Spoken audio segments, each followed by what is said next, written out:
या बातमीपत्राचे प्रायोजक आहेत टायझर।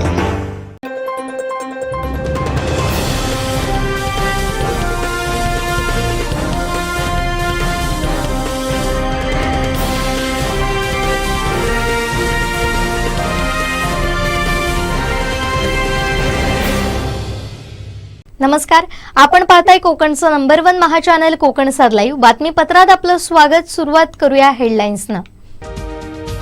हेडलाईन्सचे प्रायोजक होते टायझर, go royal with Oxford. Narayan राणेंवर कोकणचा विकास अवलंबून, दीपक केसरकरांना विश्वास। ही भाजपची दडपशाही, इंडिया आघाडीचा निशाणा। आणि कुणकेरीचा हुडोत्सव 30 मार्चला। हेडलाईन्सचे प्रायोजक होते टायझर, गो रॉयल विथ ऑक्सफर्ड। आता पाहूया सविस्तर बातम्या। Shri Tuljabhavani complex 1 BHK 2 BHK and shop, project by Shri Tuljabhavani developers, Gawandiwada, opposite Asha park, near Bharadnaka, Malvan, Sindhudurg. आपल्या स्वप्नातील घर प्रत्यक्षात। Contact details for booking.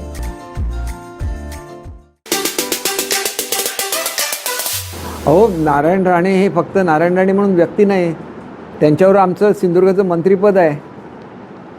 आमचा पुढचा विकास हा त्याच्यावर अवलंबून आहे। आज त्यांना राज्यसभेचं तिकीट मिळालेलं नाही आहे। आज जर लोकसभेवर निवडून आले तर पुन्हा ते मंत्री बनण्याचं त्यांची कॅपॅसिटी आहे। आणि मग आमचं मंत्रिपद आम्ही घालवायचं का, हा विचार सिंधुदुर्ग आणि रत्नागिरीच्या जनतेने केला पाहिजे। मी नाही। माझं कसं आहे, माझं एखादा संघर्ष झाला तर तो त्या विषयापुरता मर्यादित असतो। त्याच्यानंतर आमचा जिल्हा ही आमची प्रायोरिटी। आम्ही कोकणातली माणसं आहोत। कोकणातला मनुष्य कोणाकडे काय मागायला जात नाही, कर्जमाफी मागत नाही, तो आपलं सगळं सांभाळून असतो। कधीतरी त्याला मदतीची गरज लागते। आज विकासाची गंगा कोकणामध्ये येण्याची आवश्यकता आहे। त्याच्यासाठी शिंदेसाहेबांनी एक वेगळं कॉर्पोरेशन स्थापन केलेलं आहे की जेवढी सगळी मोठी कॉर्पोरेशन आहेत सगळी एकत्र केली आणि काम कुठे करणार, कोकणामध्ये। कशासाठी काम करणार, एका ठराविक काळामध्ये कोकणाचा विकास व्हावा। मग तो फलोद्यानाचा विकास असून दे, ती धरणं असून दे। बघा, माझ्या एका मतदारसंघामध्ये एकाच वेळेला 2 धरणं मंजूर झाली। एक ह्याचे आहे, म्हणजे फुकेरीचं अगोदर झालं, त्याच्यानंतर वेरल्याचं केलेलं आहे, त्याच्यानंतर आपल्या फणसवड्याच्या वर उडेली म्हणून गाव आहे, त्या उडेलीचं धरण आहे। बघा, माझगावला धरणाचं काम चालू आहे। आणि सगळ्यात महत्त्वाची बाब म्हणजे आमची कॅबिनेटमध्ये चर्चा झाली की शिरशिंगेचं जे काम अडलेलं होतं, हे शिरशिंगेच्या काम सुरू करण्याच्या संदर्भातले आदेश हे कॅबिनेटने संबंधित सचिवांना दिलेले आहेत। त्याचं जुनं काम असल्यामुळे त्याचं जे एस्टिमेट करायला लागतं ते एस्टिमेट करण्याचं काम चालू आहे। आचारसंहिता पूर्ण झाल्यानंतर हा विषय कॅबिनेटसमोर येईल आणि म्हणजे एक धरण, सगळं पर्यटन सुरू होईल ह्याच्यामध्ये। आजूबाजूला सगळी समृद्धी येईल। शिरशिंगेचं एक धरण झालं, तुम्ही त्या व्हॅलीमध्ये जाऊन बघा आणि काश्मीरच्या व्हिलेजमधले फोटो काढा, खेड्यातले, आणि शिरशिंग्याचे काढा। तुम्हाला डोंगराच्या माथ्यावर असलेल्या बर्फाच्या व्यतिरिक्त सगळं जसंच्या तसं आढळून येईल। आता माझी गावं आहेत म्हणून मला ह्याच्याबद्दल सांगतो, पर्यटक ज्याला तिथं जातील त्यांना कळेल की शिरशिंगे म्हणजे काय। आमचे दिवसभरातले सर्व अपडेट्स, ताज्या घडामोडी आणि थेट लाईव्ह पाहण्यासाठी सबस्क्राइब करा, लाईक करा कोकणचं नंबर 1 महा चॅनल कोकणसार लाईव्हचं YouTube चॅनल। आता डोळ्यांच्या सर्व आजारांवर अत्याधुनिक उपचार कणकवलीत, तेही अगदी माफक दरात। नॅप आय हॉस्पिटल मिरज संचलित विवेकानंद नेत्रालय आणि रेटिना सेंटर मध्ये आजपर्यंत 15,000च्या वर डोळ्यांची ऑपरेशन्स, विना टाका, विना इंजेक्शन, मोतीबिंदू शस्त्रक्रिया, डोळे तपासणी, चष्मा, तिरळेपणा आणि डोळ्यांच्या सर्व आजारांवर उपचार। डायबेटिक आणि उच्च रक्तदाब असलेल्या रुग्णांवरही डोळ्यांचे उपचार।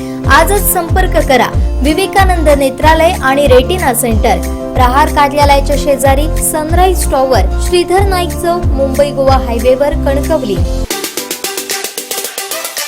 संजय राऊत ज्यांच्याबरोबर आहेत त्यांच्याबरोबर चांगले नेते कधीच येऊ शकत नाहीत आणि स्वाभिमानी नेते कधीच येऊ शकत नाहीत। ज्या प्रकारे संजय राऊतनी स्टेटमेंट दिली, त्या स्टेटमेंटला कंटाळून त्यांनी घेतलेला निर्णय आहे आणि त्यांनी हे बोलून दाखवलेलं आहे। संजय राऊतना काय अधिकार आहे महाविकास आघाडीच्या वतीने बोलण्याचा? त्यांनी उभाठावच्या वतीने बोलावं हे त्यांनी सांगितलं। आणि म्हणून जी ट्रीटमेंट त्यांना मिळाली, ते स्वाभिमानी नेते, ते बाबासाहेबांचे नातू आहेत, ते काय लहान सहान नेते नाहीत आणि त्यांना कोणी गृहीत धरण्याचं कारण नाही। त्यांनी काय निर्णय घ्यावा शेवटी त्यांचा प्रश्न आहे, त्याच्यावर मी काय बोलणार नाही।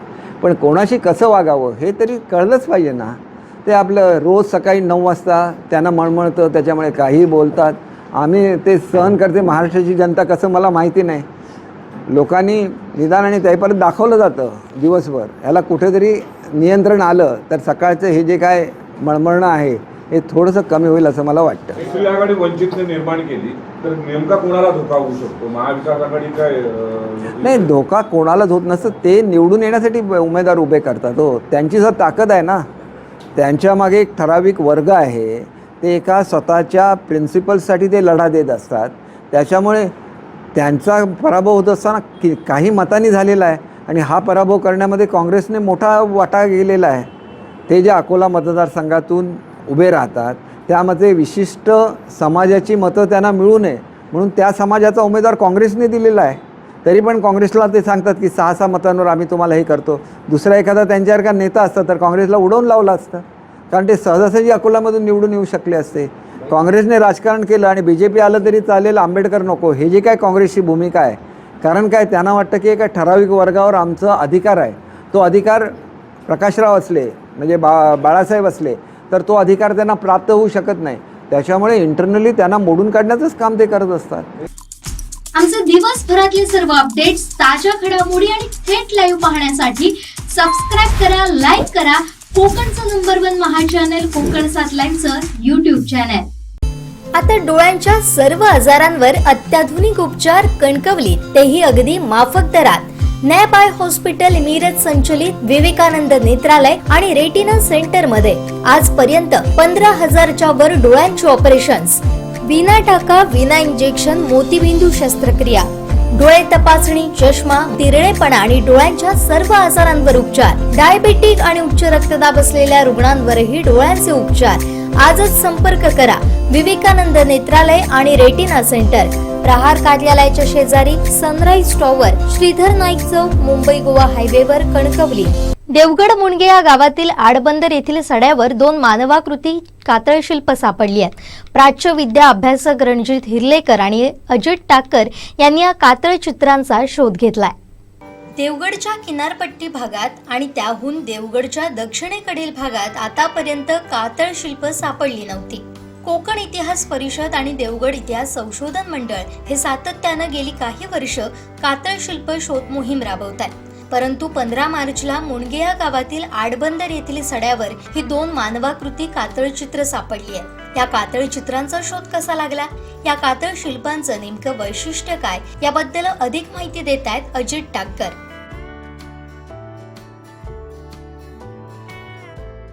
नमस्कार, मी अजित टाकर. मी इतिहास संशोधक मंडळामध्ये देवगड इतिहास संशोधक मंडळामध्ये कार्यरत आहे. गेली 2010 पासून आम्ही कातळ शिल्प, किल्ले, गड किल्ले या संदर्भात मध्ये आपण काम करतो. या इतिहासाच्या माध्यमातून पर्यटन कसे जमा होईल आणि लोकांपर्यंत जाईल याचा आपण इथे विचार करत आहोत. या दृष्टिकोनातून आपण इथे जवळच असलेल्या आडबंदर म्हणून एक गाव आहे, सुंदर गाव आहे. त्या भागामध्ये माझे काही नातेवाईक राहत होते आणि त्यांनी तिथे मामा भाचे असा एक उल्लेख केला. कातळावर कोरलेले मामा भाचे असा त्यांचा उल्लेख होता. त्याचा शोध घेत आपण आडबंदरच्या पठारावर आपण गेलो. त्या कातळ सड्यांवर आम्हाला बराच वेळ शोध घेतल्यानंतर एक मानवाकृती सापडली. त्या मानवाकृतीची साफसफाई करत असताना असं जाणवलं की मातीच्या ढिगाऱ्यामध्ये अजून एक मानवाकृती आहे. ती पूर्ण स्वच्छ केल्यानंतर दुसरी एक मानवाकृती तशाच स्वरूपाची विरुद्ध अंगाने असलेली अशी एक कातळ शिल्पाची प्रतिकृती आम्हाला सापडली. दोन्ही मानवाकृती 5-5 फुटाच्या आहेत आणि त्या एकमेकाच्या विरोधात डोक्याला डोकं लावून आहेत.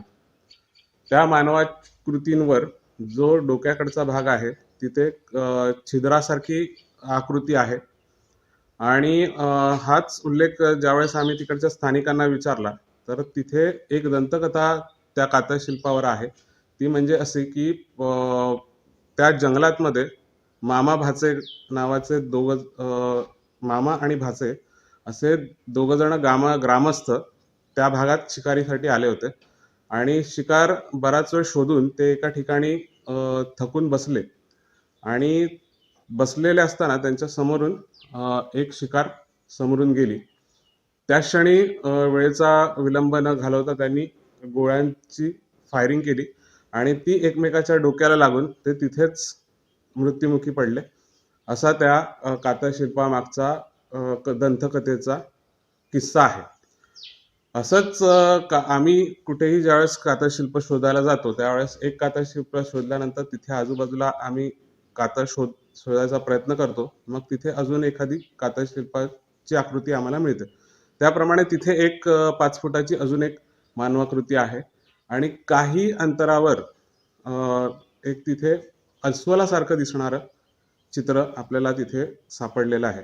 अशा रीतीने आपण कातळशिल्पाची मोहीम ही योग्य रीतीने तिथे पार पाडली. माझ्या मते आडबंदरच्या पर्यटनामध्ये मदत करण्यासाठी ही कातळशिल्प मोलाचं कार्य ठरतील आणि ही आपण तिकडच्या स्थानिकांना ही कातळशिल्प आहेत ह्याची जाणीव करून दिल्यानंतर तिकडचे काही अजून ग्रामस्थ जे मेंढपाळ किंवा गुरं राखी जे करतात त्यांना तिकडे अजून काही कातळशिल्प असल्याचा अंदाज आहे. तर तो आपण ह्या 1-2 आठवड्यामध्ये तिथे आपण सर्वे करणार आहोत आणि अजून कातळशिल्प तिथे मिळतील. असं निरंतर कातळशिल्प शोधायचं काम आपण इतिहास संशोधन मंडळातर्फे आपण करत आहोत. पर्यटन हा सध्या कोकणचा कणा असं म्हणायला काही हरकत नाही. देवगड तालुक्याला नजीक असलेला मालवण किल्ला आहे. तिथे बऱ्यापैकी पर्यटन किल्ले या दृष्टिकोनातून होत असतं आणि हे जे इतिहास अभ्यासक जे आहेत यांना कोकणातच्या इतिहासाबद्दल कुतूहल आहेच आणि ज्या वेळेस आपण ही कातळशिल्प पेपर आउट करतात किंवा मीडियाच्या माध्यमातून पुढे येतात त्यावेळेस स्वतःहून पर्यटक किंवा अभ्यासक इतिहास अभ्यासक हे देवगड किंवा कोकणच्या दिशेने येतात. आपण कोकणातील हेरिटेज वास्तू दाखवण्यासाठी आपण हेरिटेज वॉक घेतो. त्यातमध्ये आपण कातळशिल्प, किल्ले, पाषाण म्हणजे जुनी जी मंदिरं आहेत ती, इकडच्या ज्या जुन्या चालीरीती आहेत म्हणजे जसं की सध्या चालू असलेला शिमगा, यातमध्ये सुद्धा ऐतिहासिक वारसा जपणारी गावं इथे बरीचशी आहेत. त्यामुळे कातळशिल्पांना अभ्यासक जे इतिहास अभ्यासक आहेत ते बऱ्यापैकी देवगडपर्यंत येतात.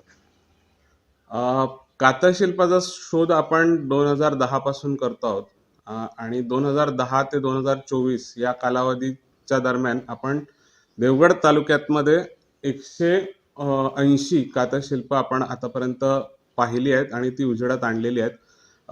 त्याचबरोबर जर कोकण पट्ट्यातमधला रायगड ते गोवा या भागातमध्ये जर विचार करायला गेलं तर एक 650 कातळचित्र आतापर्यंत उजेडात आलेली आहेत. त्यामुळे इकडे ह्या पठारावर अजूनही कातळशिल्प असतील याचं प्रमाण कुठे ना कुठेतरी मिळतंय आणि त्याप्रमाणे शोध इतिहास संशोधन मंडळाचे चालू आहे. आता आपण काही कातळशिल्पांचे फोटो जे आहेत ते ड्रोनने काढलेले आहेत. ही कातळशिल्पांचा आकारमान भरपूर मोठा असल्यामुळे आपल्या ज्या सर्टन हाईट पर्यंत आपण ते गेल्याशिवाय त्याची एक पूर्ण आकृती येत नाही. त्याप्रमाणे आता आपण जी कातळशिल्पाचे फोटो काढलेले आहेत हे ड्रोनने काढलेले आहेत. हे पहिलं जे माझ्या मागे दिसतंय हे पहिलं जे कातळशिल्प आहे हे वाघोटन मधलं कातळशिल्प आहे. त्याला स्थानिक भाषेमध्ये भोपळ्याची वेल असं म्हटलं जातं. त्याच्यानंतर दुसऱ्या भागात मधलं जे कातळशिल्प आहे दुसऱ्या चित्रात मधलं हे बऱ्यापैकी आता यूट्यूब आणि बऱ्याचशा ठिकाणी व्हायरल झालेलं आहे. हे दाभोळ्यात मधलं पोकरबाव गणपतीच्या शेजारचं कातळशिल्प आहे. ह्याला ग्रॅव्हिटीचा जो हे आहे तो दिसतो. कंपास तिथे पूर्णपणे नाकाम होतं. त्याच्यानंतर तिसरं जे कातळशिल्प आहे हे अतिशय सुंदर असं कातळशिल्प कोरलेलं आहे आणि हे कातळशिल्प वाघोटनच्या जरा पुढे रेडेटाका म्हणून भाग आहे त्या भागात मधलं कातळशिल्प आहे. त्यानंतर आपण जे चौथं कातळशिल्प जे बघत आहोत हे वाघोटांचंच कातशिल्प आहे, पण ते काही अंतरावर गेल्यानंतर तिथे अजून काही कातशिल्प मिळालेत. त्याचं ते दाखवण्यासाठी आपण त्याचं फोटो आपण घेतलेला आहे. आणि जे इकडे शेवटचं 5वं दिसतं आहे ते वानिवड्याचं कातशिल्प. हे सुद्धा बऱ्यापैकी मोठं कातशिल्प आहे. त्याच्या आजूबाजूला साधारण एक 30-35 कातशिल्प एकत्र आहेत. आपण हे कातशिल्प हा विषय फक्त बेसमध्ये ठेवून जागतिक पातळीवर हा विषय कसा जाईल आणि जागतिक पातळीवरून देवगडला किंवा कोकणाला कशा रीतीने पर्यटन येईल याचा आपण दृष्टिकोन ठेवलेला आहे. त्याचप्रमाणे ह्या जे काही चित्र आहेत ते इतिहास संशोधक किंवा अभ्यासक त्याच्यामध्ये अभ्यास करत आहेत आणि त्यातमधनं त्याच्यामध्ये आपल्या ज्या पूर्वजांनी किंवा ह्या ज्यांनी जी ही कला तयार केलेली आहे त्यांनी आपल्यासाठी काही मेसेज ठेवलाय का, असा एक प्रयत्न अभ्यासकांच्या दृष्टिकोनातून सुरू आहे. दुसरं, जे आर्ट या विषयावर काम करतायत किंवा इंडॉलॉजी वगैरे या क्षेत्रामध्ये काम करणारी जी मंडळी आहेत किंवा PhD शी रिलेटेड काही कामं करणारी जी मंडळी आहेत, यांच्यासाठी ही एक पर्वणी आहे. त्यांना जसं की JNU विद्यापीठ किंवा पुण्यातमधले डेक्कन विद्यापीठ या क्षेत्रातून येणारी किंवा ह्या क्षेत्रात शिक्षण घेणारी मंडळी ही इथे येतच असतात आणि त्यांनी इथे यावं यासाठी आपण त्यांना हे एक प्लॅटफॉर्म तयार करून देतो. ह्या ज्या सगळ्या वास्तू ज्या आहेत किंवा शिल्प आहेत, ह्या शिल्पांवर अभ्यास करणारी काही मंडळी येतात. त्या मंडळींसाठी प्रॉपर गाईड लागतो. कुठलाही ऐतिहासिक विषय ज्यावेळेस आपण हाताळतो त्यावेळेस त्याच्यासाठी आपल्याला मार्गदर्शक हा नेहमीच लागत असतो. त्याप्रमाणे आपणही इतिहास संशोधन मंडळाच्या माध्यमातून रणजितजी हिर्लेकर जे आहेत ते ह्या संदर्भात काम करत आहेत. ते स्वतः इंडॉलॉजी पोस्ट ग्रॅज्युएट आहेत. त्यांचे प्रोजेक्ट इतिहासाचे जे पेपर आहेत ते कोकण इतिहास परिषद व इतर ज्या महाराष्ट्रामध्ये ज्या परिषदा झालेल्या आहेत इतिहासाशी संबंधित त्या सगळ्यांकडे ते पेपर स्वतःचे मांडत असतात.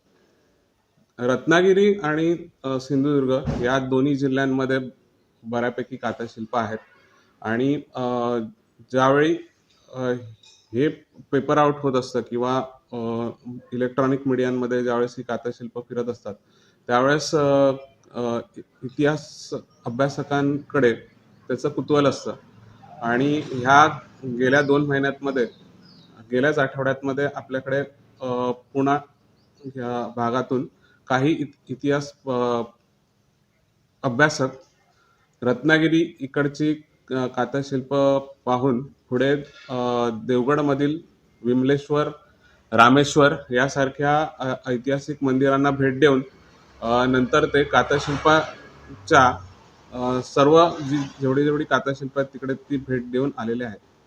देवगडातील कातळ शिल्पात या 2 चित्रांमुळे आणखीन भर पडली आहे. याचा फायदा येथील पर्यटन वाढीस होणार आहे. नागेश तुखंडे, कोकण सात लाईव्ह, देवगड. घडामोडी आणि थेट लाईव्ह पाहण्यासाठी सबस्क्राईब करा, लाईक करा कोकणचं नंबर 1 महा चॅनल कोकण सात लाईव्हचं YouTube चॅनल.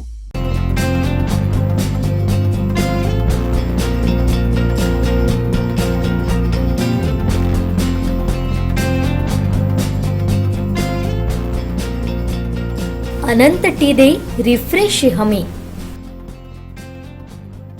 कुणकेरी गावचा हुडोत्सव शनिवारी 30 मार्चला होणार आहे. शुक्रवारी 29 मार्चला दुपारपासून प्रारंभ होणार आहे. महाराष्ट्रात पंढरपूर नंतर कुणकेरी गावातच हुडोत्सव होत असून 100 फुटी हुड्यावर चढणाऱ्या संचारित अवसरांच्या थरारासह भक्ती आणि शक्तीचा अनोखा संगम पाहण्यासाठी सिंधुदुर्गसह गोवा, कर्नाटकमधील भाविकांची अलोट गर्दी कुणकेरीत होते.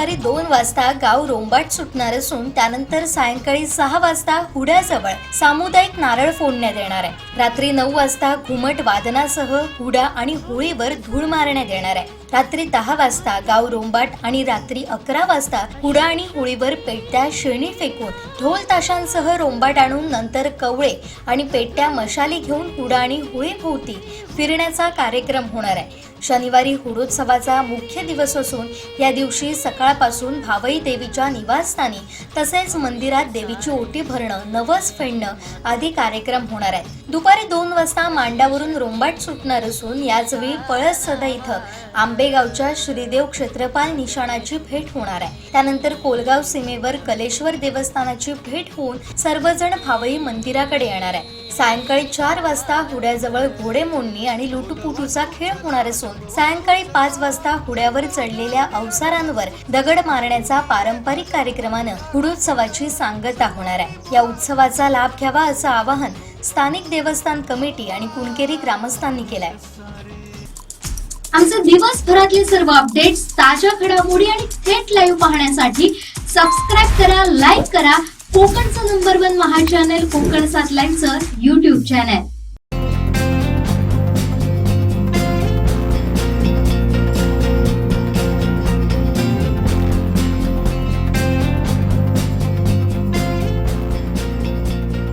अनंत टी देई रिफ्रेश हमी. राजापूर मिळंद गावची विठू महाकाली वैभववाडी मुक्कामी आली आहे. पुढील 5 दिवस वैभववाडी तालुक्यातील रावराणे समाजाच्या 12.5 गावच्या भक्तांच्या भेटी घेणार आहे. रावराणे समाजाचं कुलदैवत श्री विठू महाकालीची पालखी सकाळी वैभववाडीत दाखल झाली. तत्पूर्वी मिळंद इथं सर्व धार्मिक विधी पूर्ण करण्यात आल्या. त्यानंतर वाजत गाजत पालखी वैभववाडीच्या दिशेनं रवाना झाली. वाटेत ठिकठिकाणी देवीचं जल्लोषी स्वागत करण्यात आलं. त्यानंतर सोनाळी इथं देवीचं रावराणे समाजाच्या वतीनं भव्य स्वागत करण्यात आलं. त्यानंतर एडगाव इनामदारवाडी इथं स्वागत होऊन पालखी साळुंगवाडी मार्गे नावळेकडे प्रस्थान झाली. पुढील 4 दिवस पालखीचा मुक्काम रावराणे समाजाच्या 12.5 गावात असणार आहे. देवीच्या स्वागतासाठी सर्व गावांमध्ये भव्य कमान्या, पताका, गुड्या उभारल्या आहेत. 12 वर्षानंतर येणाऱ्या देवीच्या स्वागतासाठी भव्य अशी तयारी रावराणे समाजाकडून करण्यात आली आहे.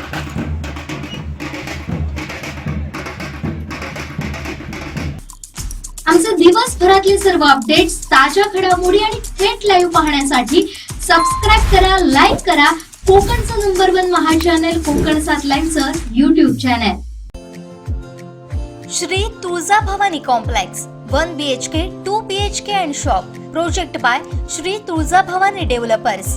Gawandiwada opposite Asha park near Bharad नाका, मालवण, सिंधुदुर्ग. आपल्या स्वप्नातील घर प्रत्यक्षात. Contact details for booking. Ravrane समाजाची कुलदेवता आणि मिळंद गावची देवी विठू महाकाली वैभववाडी मुक्कामी आहे. देवीची पालखी सकाळी वैभववाडीत पोहोचली. यावेळी सोनाळी तिच्या स्वागतासाठी या गावची पाटणा देवीची पालखी आली. यावेळी या दोन्ही पालख्यांची भेट झाली. या दोन्ही देवींच्या भेटीचा सोहळा अविस्मरणीय होता. या भेटीच्या सोहळ्याची क्षणचित्र आमचे वैभववाडी प्रतिनिधी श्रीधर साळुंखे यांनी आपल्या कॅमेऱ्यात कैद केली आहेत. पाहुयात ही नयनरम्य दृश्य.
आमचे दिवसभरातले सर्व अपडेट्स, ताज्या घडामोडी आणि थेट लाईव्ह पाहण्यासाठी सबस्क्राईब करा, लाईक करा कोकणचं नंबर 1 महा चॅनल कोकण 7 लाईव्हचं युट्यूब चॅनल.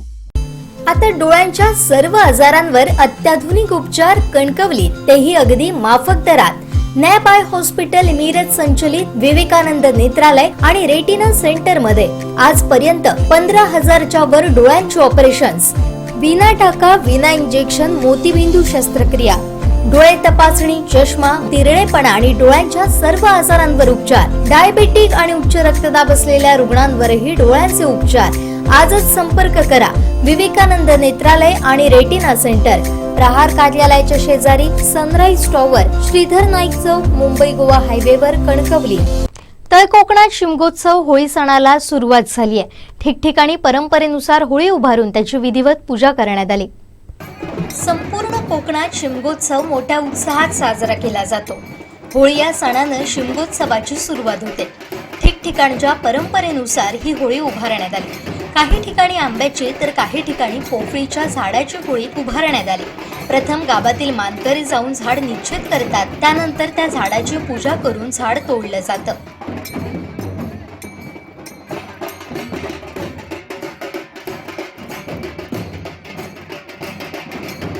त्यानंतर जिथं होळी उभारायची तिथपर्यंत ढोल ताशांच्या गजरात वाजत गाजत सर्वजण खेळ करत होळी उभारण्याच्या जागी आणली जाते.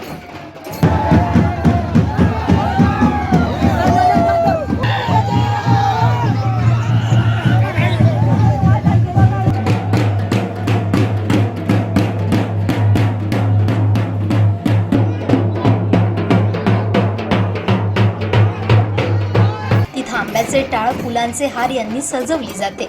माथ्यावर पांढरा झेंडा लावला जातो. हर हर महादेव असं म्हणत होळी उभारली जाते. होळीची विधिवत पूजा झाल्यानंतर गावातील लोकांच्या समृद्धीसाठी, त्यांना उत्तम आरोग्य मिळण्यासाठी सामुदायिक गाऱ्हाणं घातलं जातं.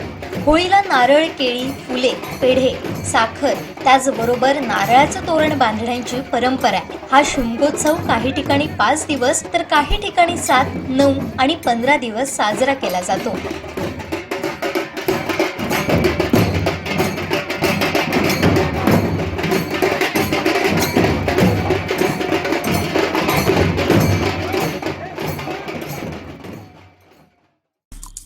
आमचे दिवसभरातले सर्व अपडेट्स, ताज्या घडामोडी आणि थेट लाईव्ह पाहण्यासाठी सबस्क्राईब करा, लाईक करा कोकणचं नंबर 1 महा चॅनल कोकण 7 लाईव्हचं युट्यूब चॅनल.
बेळगावात खरेदीसाठी ज्या ज्या वेळी याल त्या त्यावेळी खास आमच्या कलामंदिर सिल्क अँड सारीज या वस्त्र प्रावरणाच्या शोरूमला अवश्य भेट द्या.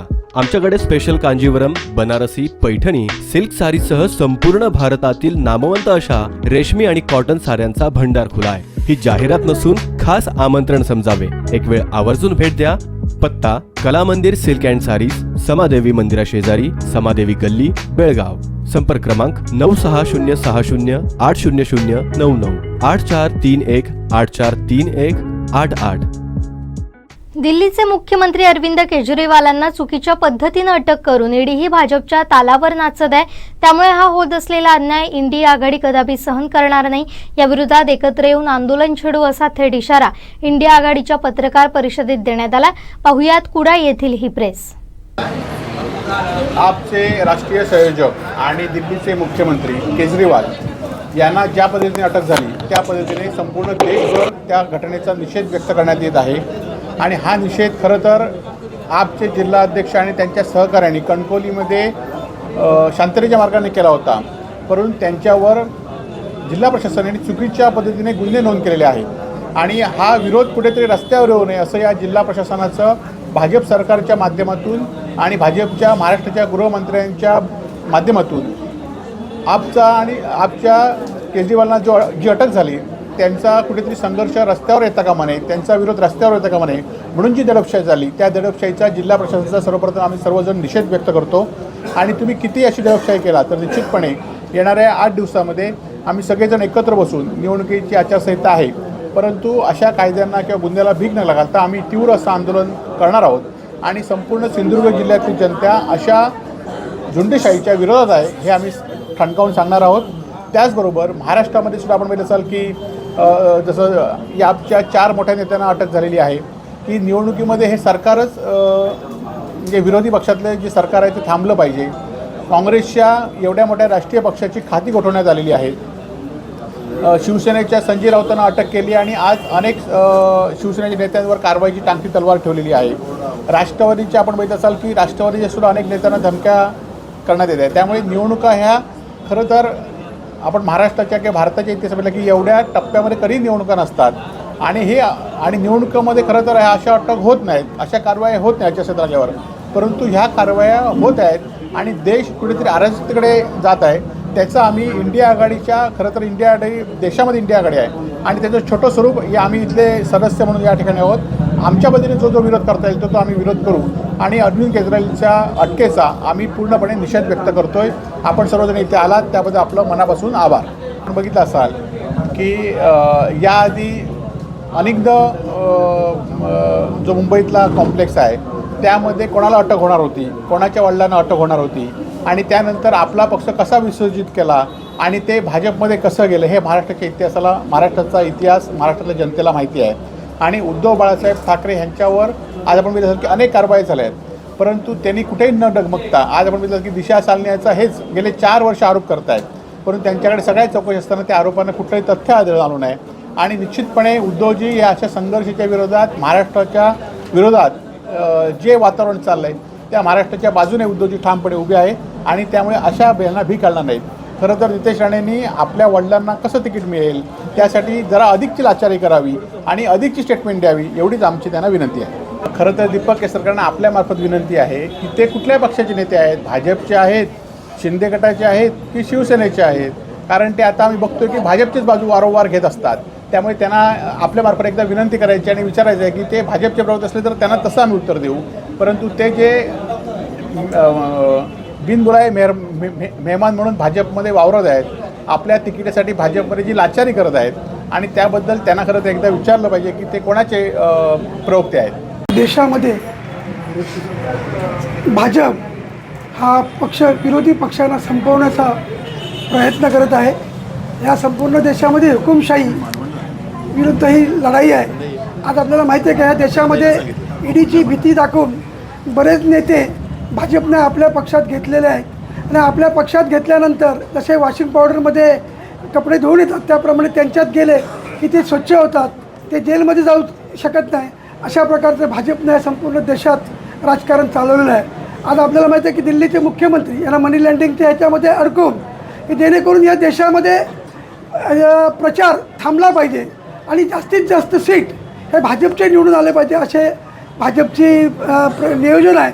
पण आज अशी देशात परिस्थिती झाली की भाजपला समजलेलं आहे की या महाराष्ट्रामध्ये सुद्धा अशी परिस्थिती झाली आहे की सगळे पक्ष त्यांना घ्यावे लागले. राष्ट्रवादी घ्यावा लागला, शिवसेना फोडावी लागली, मनसे फोडावे लागले.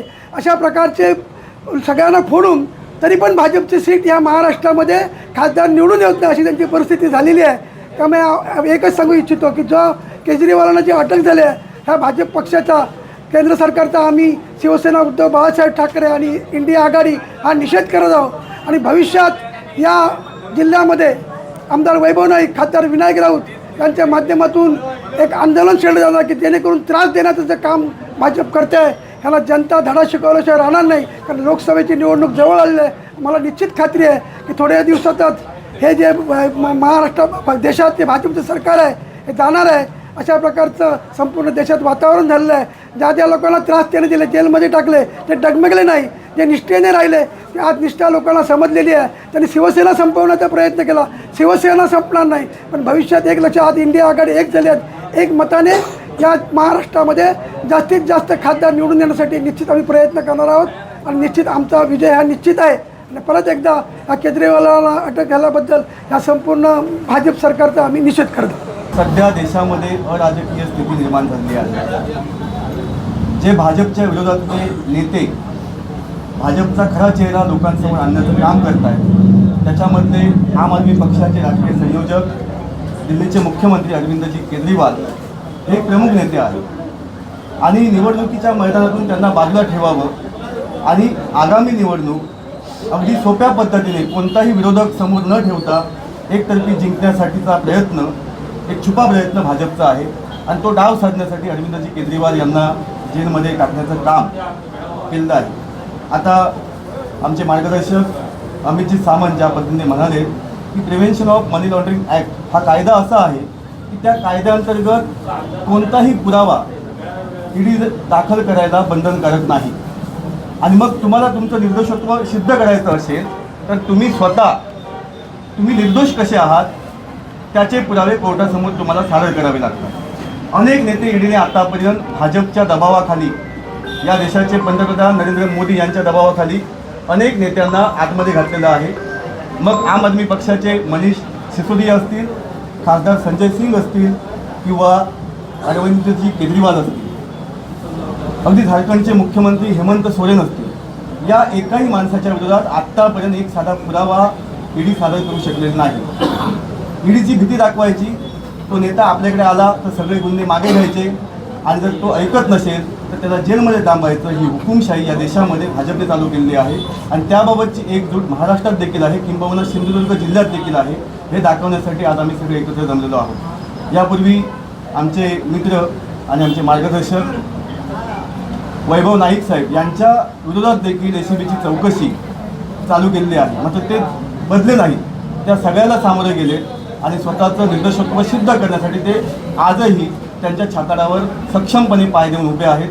आणि त्यामुळे अशी जी लोकं आहेत त्यांना त्रास देणं यांना त्या मार्गाने आणि भीती दाखवून भाजपमध्ये घेण्याचा प्रयत्न करणं, ही जी दहशतवादी आणि हुकुमशाही पद्धती आहे त्याला कोकणातला कोणताही कार्यकर्ता, इंडिया आघाडीचा असेल किंवा महाविकास आघाडीचा असेल, तो बदणार नाही.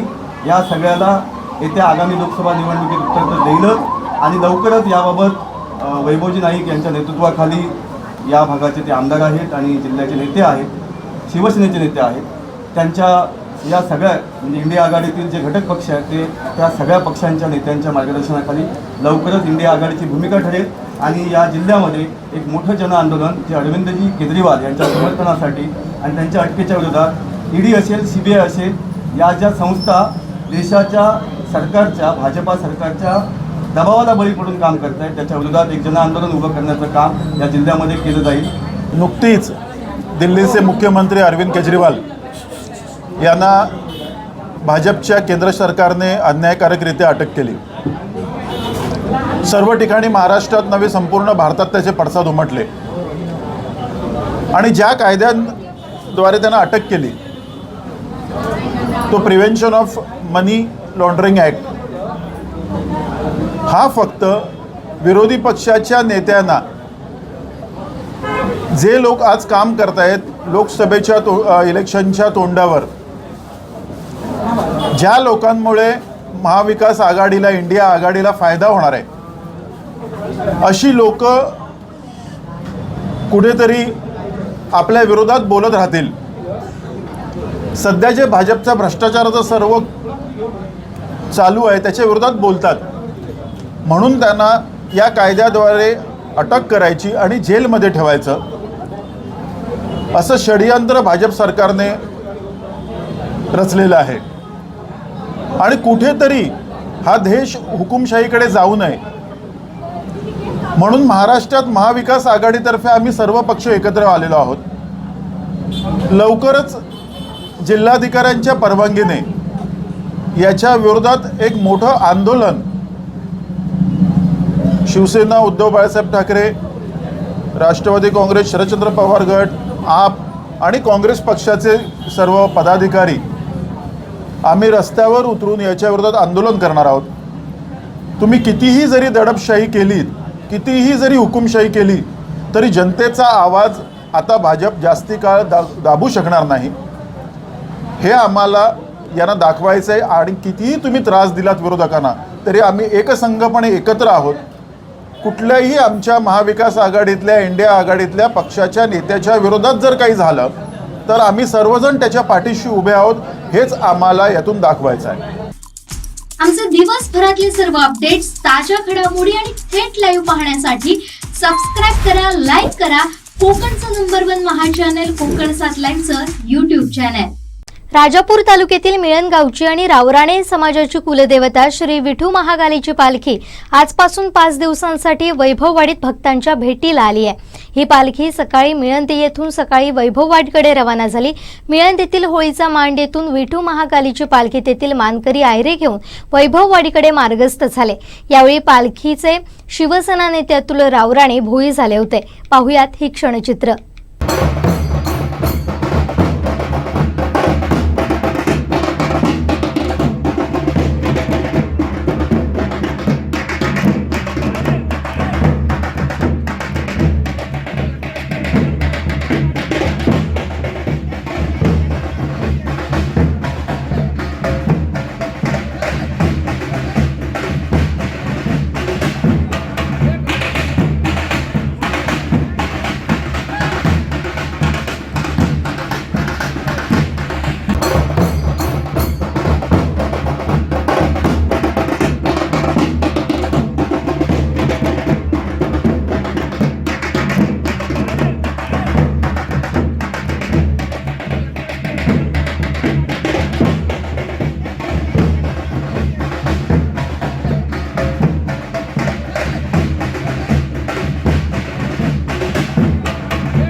आमचे दिवसभरातले सर्व अपडेट्स, ताज्या घडामोडी आणि थेट लाईव्ह पाहण्यासाठी सबस्क्राईब करा, लाईक करा कोकणचं नंबर 1 महा चॅनल कोकण 7 लाईनचं YouTube channel. Shri Tuljabhavani complex 1 BHK 2 BHK and shop. Project by Shri Tuljabhavani developers. Gawandiwada opposite Asha park, near Bharad नाका, मालवण, सिंधुदुर्ग. आपल्या स्वप्नातील घर प्रत्यक्षात. Contact details for booking. Kankavli तालुक्यातील कलमटमध्ये रंगपंचमीचा उत्साह दिसून आला. कलमट गावातील वावस्कर कुटुंबियांनी तर डीजेच्या तालावर नाचत रंगपंचमीचा आनंद लुटला. यावेळी लहान मुलं, महिला वर्ग देखील मोठ्या प्रमाणात सहभागी झाला होता.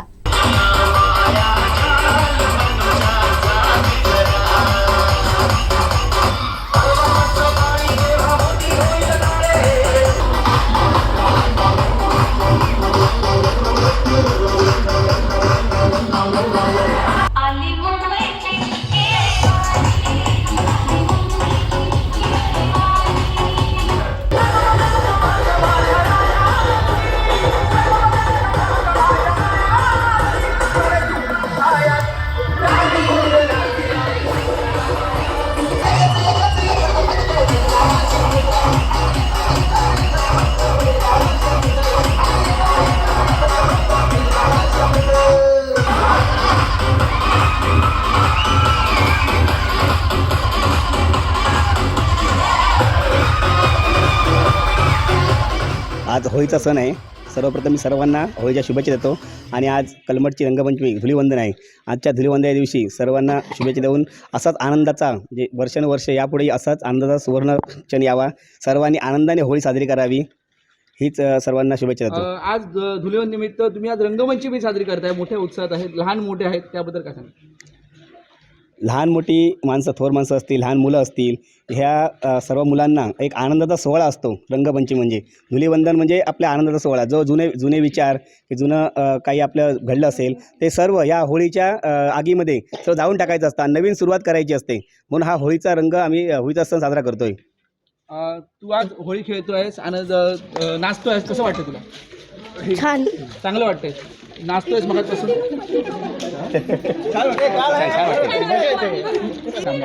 कसं वाटतं तुला आज? छान वाटतंय. नाचतोयस मगाचपासून, कलर खूप लावलाय. हा, दाताला पण कलर लावलाय. आज तुम्ही महिला, आज उत्साहाचं वातावरण आहे. हो, आज आम्ही खूप मजा करतोय इकडे आणि आज रंगपंचमी खेळून आम्ही रंगांनी धुळवड केलेली आहे, अगदी नाचलोय आणि गाणी गायली आहेत. मस्त मजा आली. तुम्ही तुमच्या चेहऱ्यावर रंगावर लागलाय, कसं वाटतंय? खूप भारी वाटतंय, मस्त हॅपी होली. आज सणाला काय वाटतं? आम्हाला खूप खूप मजा येते या रंगां. परीक्षा वगैरे संपतात आणि खूप खेळायला मिळतं या सुट्टीत. आज कलर लावलाय तुझ्या एवढ्या अंगाला आणि काय कसं वाटतंय? आम्हाला या होळीत खूप खूप खायला काय काय मिळते, गोड गोड. या रंगांना आम्हाला खूप मजा करायला मिळते. आज नाचतोयस तू या डीजे तालावर? हो, खूप वाटतंय? खूप मजा येते.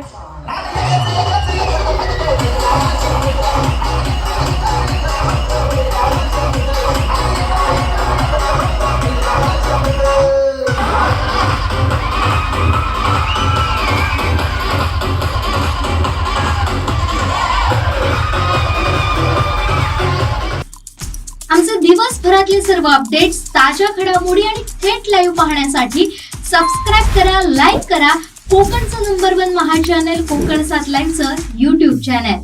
शेवटी ठळक घडामोडी पुन्हा एकदा. हेडलाईन्सचे प्रायोजक होते टायझर, गो रॉयल विथ ऑक्सफर्ड.